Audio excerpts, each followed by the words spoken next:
As you all will remember, the Leave campaign in the Brexit referendum promised fishermen a number of things for Brexit. For example, the Leave campaign promised that the UK would take back control of its fishing waters, which would give British fishermen a larger share of the catch. And the CFP which is a set of EU regulation that governs fishing in European waters. There was promised the end of the CFP, which they argued was unfair to British fishermen. And the Leave campaign promised that the UK would have more control over fish stocks, which would allow them to manage fish populations more effectively than the EU did. And the Leave campaign promised that the UK would find new markets for British fish, which would help to boost the fishing industry. Well, it's important to note that these promises were made before Brexit, and now the reality of Brexit has been different for many fishermen. For example, the UK government has negotiated new fishing quotas with the EU, but these quotas are not as generous as some fishermen had hoped. And additionally, the UK has not yet been able to find new markets for all of its fish, which has led to some job losses in the fishing industry. The consequences of Brexit for the British fishermen have been mixed but mainly negative. On the one hand, the UK government has negotiated new fishing quotas that give British fishermen a little bit more of the share of the catch in UK waters. This has been welcomed by fishermen who have long felt that they're being unfairly exploited by the EU, but it has downsides. Because on the other hand, Brexit has also led to new regulations and logistical barriers that have made it more difficult for British fishermen to export their catch. And this has led to job losses and price increases for fish, and has it made more difficult for British fishermen to compete with their continental European counterparts. The UK government, as I said, has negotiated those new fishing quotas, but this is expected to lead to a small increase in the amount of fish that British fishermen can catch, which could have boosted their profits if the downside wasn't there. Because all those, for the British new barriers, they are not new, but for the British they are new, make it really more difficult. And they have suffered a lot. I will talk about some fishing boats and so on later in the video.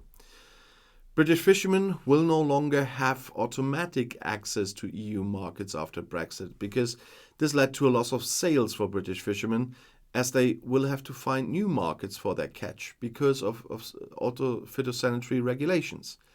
And Brexit has also led to increased competition from other countries such as Norway and Iceland. These countries have large fishing industries, and they could take advantage of the new opportunities created by Brexit to increase their share in both markets. And Brexit has led to increased bureaucracy for fishermen, as they now have to deal with two sets of regulations, one from the UK and one from the EU. And this indeed has made it more difficult and time-consuming for fishermen to operate their business. But Brexit has also led to increased costs for fishermen, as they now have to pay for things like customs duties and border checks. This has made it really difficult for fishermen to make a profit. As I said, British fishermen no longer have this automatic access to EU markets, and they need a lot of certificates for their fish and so on, and they must come from waters that are clean enough to be allowed in the EU, and that really is worse. And in the first month after the transition period ended, exports of seafood to the EU fell by 83%, and many fishermen have reported a decline in their profits since Brexit. And some have even been forced to sell their boats or retire early. The negative impact of Brexit on fishermen is likely to continue in the years to come, as the industry adjusts to, for them, new trading environments. According to a report by the National Federation of Fishermen's Organizations, the value of seafood exports from the UK to the EU fell by £1.2 billion in the first year after Brexit, and this represents a decline of over 60%. And the report also found that the number of jobs in the UK fishing industry fell by 10,000 in the same period. And according to the Marine Management Organization, in 2021, around 27% of the fish caught by UK fishermen in the UK waters was exported to the EU. And this represents a significant decline from 2019, when 44% of the fish caught by UK fishermen in UK waters was exported to the EU. The British fishing industry is a relatively small contributor to the UK's GDP, though. In 2021, the fishing and aquaculture industry contributed £483 million to the UK economy, which is around 0.03% of GDP. They still employ around 11,000 people, which is also a relatively small number compared to many other sectors of the UK economy. However, the fishing industry is important in some specific areas of the UK. For example, the fishing industry is a major employer in Scotland, where it accounts for around 1% of GDP and employs around 20,000 people. And the fishing industry is also important in the coastal communities of England and Wales. Some fishermen believed that Brexit will allow the UK to take back control of its fishing waters and assert its independence from the EU. And this was just a matter of national pride for many fishermen. But now they know what that meant. And remember Jacob Rees-Mogg. Yeah, he made a comment about happy fish in a House of Commons debate in January 2021. He was responding to criticism from the Scottish National Party, the SNP, about the impact of Brexit on the fishing industry. And Rees-Mogg said that the SNP was worried about the poor fish and they should be happy because the fish are now British and they are better and happier fish for it. And he also said that the SNP should tune into a debate that had taken place earlier in the day about fishing, where he had said that the fish are happier now they are in British waters. Rees-Mogg's comments were widely mocked on social media, with many people accusing him of being out of touch with reality, but I could have told you that before. And some people also pointed out that the happiness of fish is a matter of scientific debate, and that there is no evidence to suggest that fish are happier in British waters than in EU waters.